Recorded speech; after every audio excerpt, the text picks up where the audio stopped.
So this is the story of how I came to own my Ducati Monster, which is not only a great story, but one of the most interesting Craigslist experiences I have ever had. So I graduated college at the end of 2017 and bought a DRZ 400S, which I rode for a year and really enjoyed being able to ride that on the street and the trails. But I ended up wanting to get a more proper dirt bike. So I sold the DRZ and I bought a Honda CRF 450X. And while I was much happier on the trails, I really missed being able to ride on the street. So I saved my pennies until I could afford to have both a dirt bike and a street bike, and then I started looking for street bikes. I had my budget set at $3,000 and I really wanted a naked bike, so I was looking at the Ducati Monster, the Suzuki SV650, Triumph Street Triple, bikes like that. So I lived in Bozeman, Montana, and throughout my searches there had been this 2009 Ducati Monster 696 on Craigslist for a few weeks, but it was listed at $3,750, which was above my budget, and I did not expect the guy to come down $750. It was also located in Jackson, Wyoming, which is about a 4-hour drive from where I live. So a couple weeks go by, I actually test rode a KLR 650 at one point and almost bought it before I realized I do not want a KLR 650. I want a proper street bike, and at that point I knew for sure that I wanted a naked bike.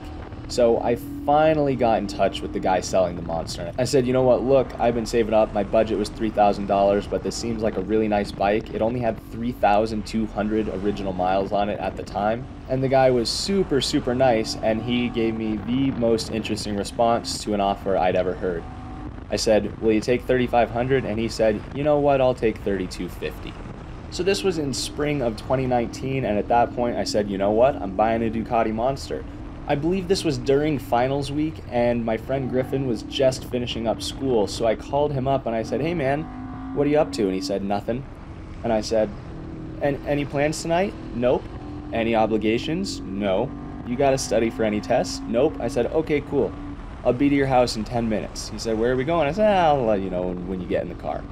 So I picked Griffin up, and he asked me where we're going, and I make sure we're a reasonable distance from his house so that he can't jump out and run back before I finally tell him, we're going to Jackson. And he looks at me and he said, where are we going? And I said, we're going to Jackson.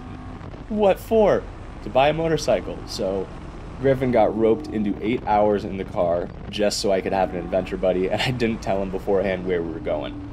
So we drive down to Jackson, and as we go through Teton Pass, it is a blizzard. I believe this is sometime in April. You know, it's not uncommon for the area, but certainly not ideal for going to buy a street bike. By the time we get to the guy's house in Jackson, there are inches of snow on the ground. So he lived down a gravel road, and we show up, and the Ducati was just sitting on his porch, and there was no garage or anything like that. So I was thinking, man, has this thing lived outside its whole life? Is that why it's so cheap?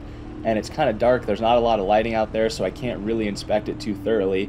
It's plugged into a battery charger, so I'm worried that the battery has issues. There are no rear view mirrors at all, and I asked the guy about it. I'm like, what's the deal with that? He goes, what do you need rear view mirrors for when no one's ever going to pass you?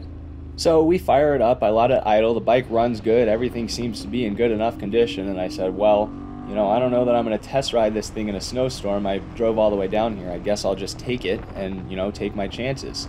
And he goes, no, you can't buy a street bike and not test it. Get out there and go ride it. So I'm a little nervous at this point. I'm riding this thing through the snow in the gravel, pull off onto the highway. His house wasn't just down some little road. When you get out of the gravel, you are literally on the highway in Jackson. And at this point in time, it is full on nuking. So I can barely see 15 feet in front of me. I am riding a street bike on the highway in Jackson Hole, Wyoming, with inches of snow on the ground, snow in my face, can barely see anything. I think I got it into second gear, made sure it worked, turned around and made it back to his house in one piece. And I was like, you know what? I will take it. So we load the thing up and he goes, well, are you guys hungry? I made you dinner. So at this point I can see Griffin's a little skeptical, but we go into his house. He's got a nice little 1-bedroom condo in Jackson. He made us this nice elk dinner with veggies. Honestly, he was a super nice guy, and I think he might have just been a little lonely. He just had endless stories for us about different riding trips and experiences, and his crazy ex-wife who went way too fast on street bikes. So I think we were probably in his house for about an hour as he told us stories before we were finally like, alright, it's 10 o'clock p.m. We're not going to be back till 2 in the morning. We got to get going. So I pay the man, he gives me the title and all the paperwork, and Griffin and I head about our way.